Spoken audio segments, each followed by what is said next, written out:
Hello दोस्तों, आप सभी का हमारे चैनल खबर मंथन में स्वागत है। चलिए दोस्तों, झारखंड के 15 सबसे महत्वपूर्ण खबर पर हम नज़र डालते हैं। झारखंड में फिर से मिले 21 नए संक्रमित।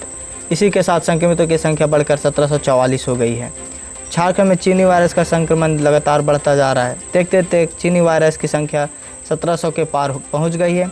रविवार को एक बार फिर से रात 8 बजे तक कुल 21 संक्रमितों की पहचान की गई है, जिसमें से 9 मामले रांची रिम्स के हैं और 9 मामले सिमडेगा, एक गुमला, एक पॉजिटिव की पहचान की गई है। वहीं शिवभूमि चतरा में भी एक पॉजिटिव मरीजों की पहचान की गई है।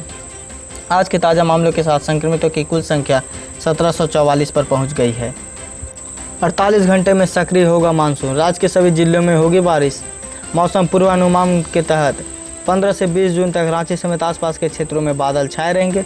15 से 17 जून तक 1-2 बार हल्के मध्यम दर्जे की बारिश होगी। 18 जून को 2 से अधिक बार गरज के साथ हल्के मध्यम दर्जे की बारिश होगी। 19 व 20 जून को मध्यम दर्जे की बारिश होने की संभावना बताई जा रही। वहीं 16 जून को राज्य के उत्तरी जिलों में 1-2 स्थानों पर भारी बारिश व कुछ स्थानों पर गरज के साथ वज्रपात होने की संभावना है। झारखंड समेत 21 राज्यों के सीएम से 16 जून को बात करेंगे पीएम मोदी। झारखंड के मुख्यमंत्री समेत 21 राज्यों एवं केंद्र शासित प्रदेश के मुखिया के साथ प्रधानमंत्री नरेंद्र मोदी 16 जून को बात करेंगे। देश में चीनी वायरस के संक्रमण में आई तेजी के बाद प्रधानमंत्री की मुख्यमंत्रियों एवं केंद्र शासित प्रदेशों के उपराज्यपालों के साथ संवाद को अहम माना जा रहा है।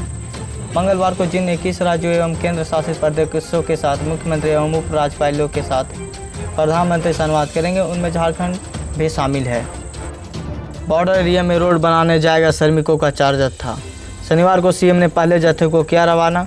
संताल परगना के 6 जिलों में से अगले 4 खेप में मजदूरों को बॉर्डर एरिया में सड़क निर्माण के लिए भेजा जाएगा।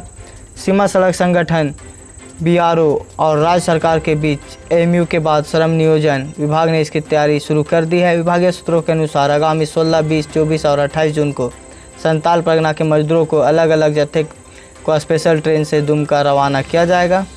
इनको वहां से 15,900 रुपये से लेकर 23,000 रुपये तक का मासिक मजदूरी मिलेगी।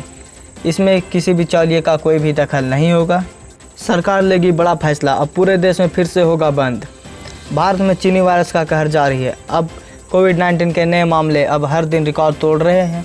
देश में मरीजों की ज़बरदस्त बढ़ोतरी होने से पीएमओ में हलचल होने लगी है। गृह मंत्रालय ने सभी राज्यों में कोरोना मामले में जानकारी मांगी है और साथ ही ऐसे में फिर से केंद्र सरकार चीनी वायरस को लेकर चौकन्नी हो गई है। ऐसे में आशंका जताया जा रहा है कि प्रधानमंत्री नरेंद्र मोदी चीनी वायरस लॉकडाउन को लेकर देश के सभी मुख्यमंत्रियों के साथ एक बार फिर से बात करेंगे। पीएमओ की तत्परता से ये संभावना जताई जा रही है कि देश में एक बार फिर से लॉकडाउन लागू होने वाला है। मजदूरों का पलायन रोकना सरकार की पहली प्राथमिकता। श्रम नियोजन एवं प्रशिक्षण मंत्री सत्यानंद भोक्ता रविवार को कुंदा प्रखंड के विभिन्न गाँवों का दौरा किया। इस दौरान उन्होंने ग्रामीणों से मुलाकात कर समस्याओं से रूबरू हुए। ग्रामीणों से कहा कि किसी भी मजदूर को अब बाहर जाने की ज़रूरत नहीं है। कहा कि झारखंड में कई तरह के खनिज संपदा है जो पूरे झारखंड की रीढ़ माना जाता है। कहा जा कि राज्य की सरकार मजदूरों के लिए हुनर के हिसाब से झारखंड में ही काम देगी। झारखंड सरकार ने प्रवासी मजदूरों की पहली बार हवाई व ट्रेन से लाने का काम किया। अब मुख्यमंत्री हेमंत सोरेन ने कहा कि कोई भी मजदूर अब बाहर नहीं जाएगा, उन्हें अपने राज्य अपने घर में ही उन्हें रोजगार दिया जाएगा। 28 जून को पीएम मोदी करेंगे मन की बात। पीएम नरेंद्र मोदी इस बार 28 जून को अपने रेडियो कार्यक्रम मन की बात के द्वारा देशवासियों को संबोधित करेंगे। इसके लिए पीएम मोदी ने जनता से सुझाव मांगे हैं। बता दें कि मोदी पिछले लगभग 6 सालों से देशवासियों के साथ मन की बात कर रहे हैं। आमतौर पर यह कार्यक्रम महीने के अंतिम रविवार को होता है। पिछले महीने यह कार्यक्रम 31 मई को प्रसारित किया गया था। पीएम मोदी ने इस महीने के प्रसारित किए जाने वाले कार्यक्रम के लिए सुझाव आमंत्रित करते हुए रविवार को ट्वीट करते हुए लिखा कि हालांकि मन की बात के प्रसारण में 2 सप्ताह बाकी है, कृपया अपने सुझाव और जानकारी भेजें। पीएम किसान योजना में रजिस्ट्रेशन करवाने पर भी अगर पैसे नहीं आ रहे हैं तो इसके लिए हम समाधान बताने वाले हैं। प्रधानमंत्री किसान सम्मान निधि योजना के तहत किसानों को सालाना 6,000 रुपये की आर्थिक मदद की जाती है। किसानों को 2-2 हज़ार रुपये की 3 किस्त के जरिए यह पैसा सीधे बैंक के खाते में मिलता है। योजना के तहत अगली किस्त अगस्त में खाते में आ सकती है। वहीं कई किसान ऐसे भी जिनका नाम रजिस्ट्रेशन हो चुका है, इसके बावजूद भी किस्त नहीं मिली है। ऐसे में उन्हें अगली किस्त मिलेगी या नहीं, इस पर असमंजस की स्थिति में है। मुंबई में हो सकता है अंतिम संस्कार। रविवार को बॉलीवुड से बेहद बुरी खबर आई है। अभिनेता सुशांत सिंह राजपूत ने आत्महत्या कर ली है। रिपोर्ट के अनुसार सुशांत ने रविवार सुबह मुंबई में बांद्रा स्थित अपने निवास पर फांसी लगाकर आत्महत्या की। घटना की जानकारी नौकर ने पुलिस को दी। सुशांत के निधन से फिल्म इंडस्ट्री को ज़बरदस्त झटका लगा है। हर कोई अफसोस मना रहा है कि इतना टैलेंटेड एक्टर इतनी कम उम्र में इस तरह से दुनिया को अलविदा कह गए। सुशांत के सुसाइड की वजह फिलहाल डिप्रेशन मानी जा रही है। पुलिस ने उनके शव को पोस्टमार्टम के लिए भेज दिया। मौत की वजह की पुष्टि के लिए पुलिस को अब पोस्टमार्टम रिपोर्ट का इंतजार है। आपको क्या लगता है, क्या हो सकती है वजह? आप अपना राय हमें कमेंट में ज़रूर बताएं। 9 महीने तक खनिजों की नहीं होगी नीलामी। झारखंड के मुख्यमंत्री हेमंत सोरेन ने केंद्र सरकार से कही बात। झारखंड सरकार ने केंद्र सरकार से कहा कि वह प्रदेश के खदानों की नीलामी 6 से 9 महीने तक टाल दे। मुख्यमंत्री हेमंत सोरेन ने केंद्रीय कोयला एवं खनन मंत्री प्रहलाद जोशी को पत्र लिखकर कहा।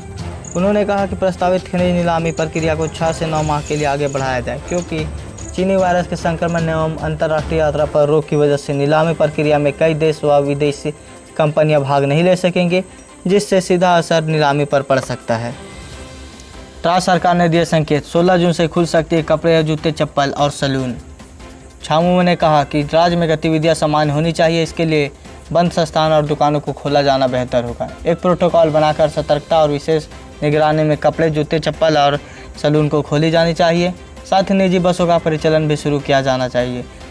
छामू महासचिव एवं प्रवक्ता सुप्रियो भट्टाचार्य पत्रकारों से बात करते हुए यह बात कही है।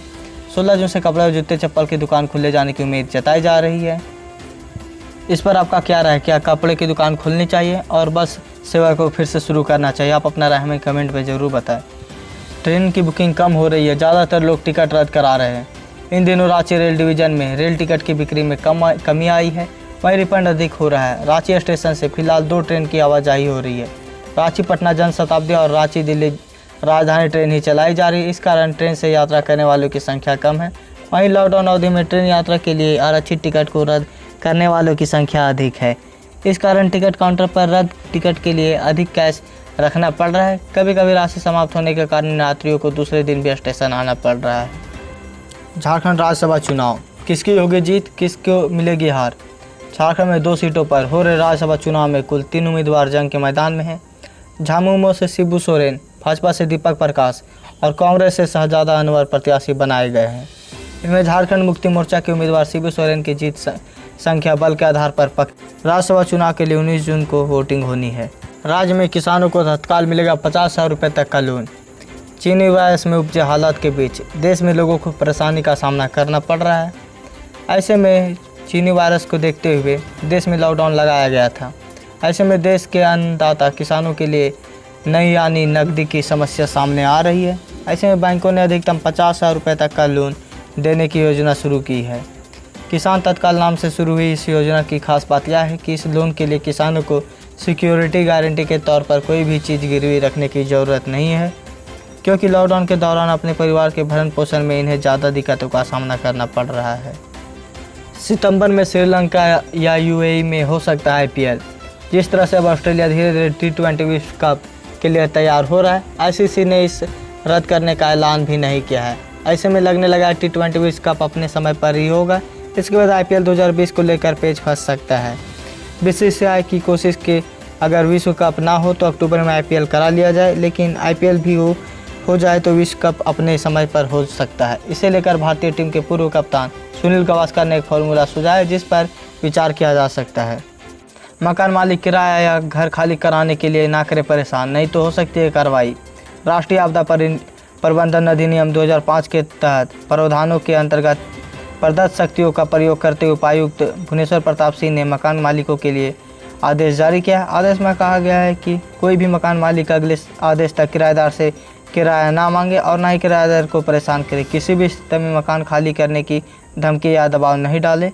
यदि जिले के किसी मकान मालिक द्वारा ऐसा आदेश उल्लंघन किया जाता है तो राष्ट्रीय आपदा प्रबंधन 2005 की धारा 51 के अंतर्गत दंडात्मक कार्रवाई सुनिश्चित की जा सकती है। तो यह एक अच्छा पहल है। अगर आप भी इसे सपोर्ट करते हैं तो आप ज़रूर कमेंट करें। लॉकडाउन के दौरान पूरा वेतन देने के खिलाफ याचिका पर सुप्रीम कोर्ट ने कहा मजदूर और उद्योगपति इस पर समझौता करें। सुप्रीम कोर्ट ने कहा कि अगर उद्योग और मजदूर संगठन चाहे तो लॉकडाउन के 54 दिनों के वेतन को लेकर समझौता कर सकते हैं। कोर्ट ने यह आदेश उद्योगों को उस याचिका पर दिया जिसमें इस अवधि का पूरा वेतन देने के सरकार आदेश को चुनौती दी गई थी। कोर्ट ने सरकार को इस अधिसूचना की वैधता पर 4 हफ्ते में हल्फनामा दाखिल करने को कहा है। कई उद्योगों ने सुप्रीम कोर्ट में याचिका दायर कर केंद्रीय गृह मंत्रालय के 29 मार्च के आदेश को चुनौती दी थी। इस आदेश में लॉकडाउन के दौरान कर्मचारियों को पूरा वेतन देने के लिए कहा गया था।